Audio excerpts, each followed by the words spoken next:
ideal on üks tamm meil siin Tartu linnas ja selline viktoriini küsimus, et kuidas peaks tamm oma toidu kätte saama.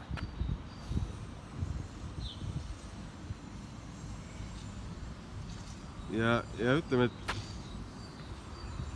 kui te soovite oma õue pealt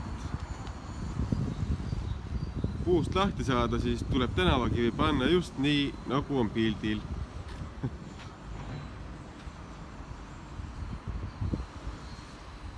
Täiesti kuiv ja läheb raiesse ka. Et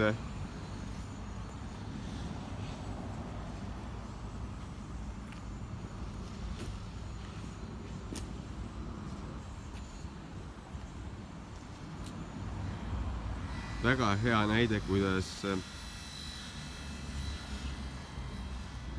puu siis välja suretada.